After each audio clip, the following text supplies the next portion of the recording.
بسم اللہ الرحمن الرحیم، السلام علیکم ورحمۃ اللہ وبرکاتہ۔ تمام تعریفیں اس پاک ذات کے لیے ہے جنہوں نے یہ جہاں بنایا۔ لاکھوں کروڑوں درود و سلام ہو رسول کریم صلی اللہ علیہ وسلم پر، ان کی آل پر اور تمام صحابہ کرام پر۔ میرے معزز بھائیوں اور بہنوں، اللہ تعالیٰ نے سال کے 12 مہینوں میں سے 4 مہینے حرمت والے بنائے ہیں، اور ان میں سے ایک عظیم مہینہ ماہ رجب کا ہے۔ یہ مہینہ اللہ تعالیٰ کی طرف پلٹنے کا مہینہ ہے۔ یہ مہینہ توبہ اور استغفار کرنے کا مہینہ ہے۔ شعبان اور رمضان کی تیاری کا یہ مہینہ ہے۔ اللہ تعالیٰ قرآن پاک میں فرماتے ہیں، اللہ تعالیٰ کے نزدیک مہینوں کی تعداد 12 ہے، جن میں سے 4 حرمت والے ہیں۔ علماء کرام فرماتے ہیں کہ ان 4 مہینوں میں نیکی کا اجر زیادہ، گناہ کی سزا سخت اور عبادت کی قبولیت خاص ہوتی ہے۔ حضرت انس رضی اللہ تعالیٰ عنہ سے روایت ہے کہ نبی کریم صلی اللہ علیہ وسلم دعا فرمایا کرتے تھے، اللہم بارک لنا فی رجب و شعبان و بلغنا رمضان۔ اے اللہ، ہمیں رجب اور شعبان میں برکت عطا فرما اور ہمیں رمضان تک پہنچا دے۔ اس دعا سے معلوم ہوتا ہے کہ نبی کریم صلی اللہ علیہ وسلم خود ماہ رجب کی برکت مانگتے تھے اور رمضان کی تیاری رجب سے شروع فرماتے تھے۔ حضرت سفیان ثوری رحمت اللہ علیہ فرماتے ہیں، میں نے اپنے استاد کو دیکھا کہ جیسے ہی ماہ رجب آتا وہ ہنسنا کم کر دیتے اور فرمایا کرتے، یہ اللہ تعالیٰ کی طرف واپسی کا مہینہ ہے۔ ایک آدمی جو گناہوں میں مبتلا تھا، ماہ رجب میں اس نے سچی توبہ کی، راتوں کو اٹھ کر روتا رہا، اور چند مہینوں بعد وہ ایسا ولی بنا کہ لوگ اس کی دعا سے شفا پاتے۔ میرے دوستو، رجب کا ایک آنسو سالوں کے گناہ دھو دیتا ہے۔ حضرت ابو بکر وراق رحمت اللہ علیہ فرماتے ہیں، رجب بیج بونے کا مہینہ ہے، شعبان سینچنے کا اور رمضان فصل کاٹنے کا مہینہ ہے۔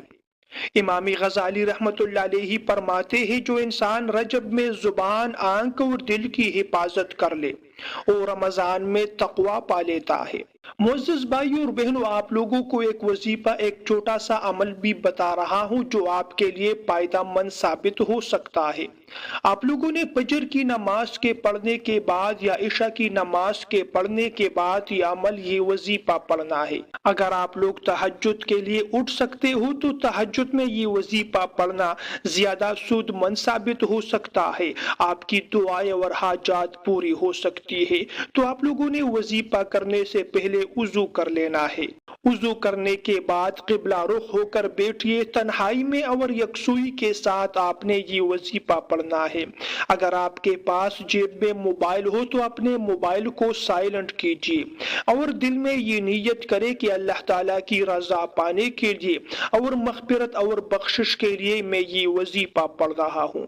سب سے پہلے آپ لوگوں نے 100 مرتبہ اس درود پاک کو پڑھ لینا ہے، اللہم صلی علی محمد وعلی آل محمد، اللہم صلی علی محمد وعلی آل محمد۔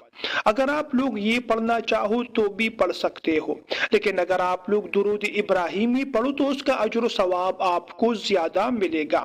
تو آئیے مل کر ایک مرتبہ درود ابراہیمی پڑھ لیتے ہیں۔ اللہم صلی علی محمد وعلی آل محمد کما صلیت علی ابراہیم وعلی آل ابراہیم انک حمید مجید، اللہم بارک علی محمد وعلی آل محمد کما بارکت علی ابراہیم وعلی آل ابراہیم انک حمید مجید۔ تو جو بھی آپ لوگوں کو آسان لگے آپ لوگ درود پاک بھی پڑھ سکتے ہو، لیکن اگر آپ لوگ درود ابراہیمی پڑھو تو اس کا ثواب آپ کو زیادہ ملے گا۔ جب آپ لوگ درود پاک پڑھو اس کے بعد آپ نے 100 مرتبہ استغفار پڑھ لینا ہے، استغفر اللہ الذی لا الہ الا هو الحی القیوم واتوب الیہ، استغفر اللہ الذی لا الہ الا هو الحی القیوم واتوب الیہ۔ 300 مرتبہ آپ لوگوں نے اس استغفار کو پڑھ لینا ہے۔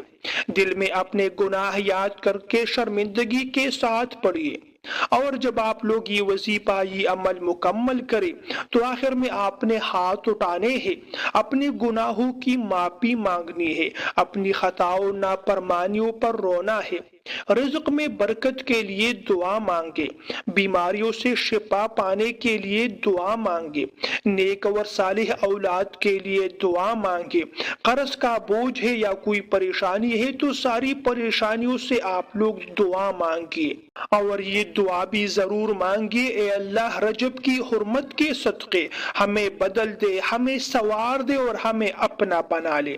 میرے معزز بھائیوں اور دوستوں، ماہ رجب کو غفلت میں نہ گزارے، یہ رمضان کا دروازہ ہے، جو رجب ہار گیا وہ رمضان مشکل سے جیتتا ہے، اس لیے آج سے یہ عہد کرتے ہیں کہ ہم ہر گناہ کو چھوڑیں گے، ہم نماز کی پابندی کریں گے، 5 وقت کی نماز کو وقت پر ادا کریں گے، اپنی زبان کو قابو پہ رکھیں گے، کیونکہ بہت سے گناہوں کا ذریعہ زبان بنتی ہے، اس لیے ہر نافرمانی سے، ہر گناہ سے اپنے آپ کو روکنے کی کوشش کرے اور زیادہ سے زیادہ نیکیوں کی عادت اپنا لے۔ انشاءاللہ یہی عادت آگے جا کر رمضان میں بھی آپ لوگوں کو بہت زیادہ فائدہ دے گی، انشاءاللہ یہ ہماری مغفرت اور بخشش کا ذریعہ بنے گی۔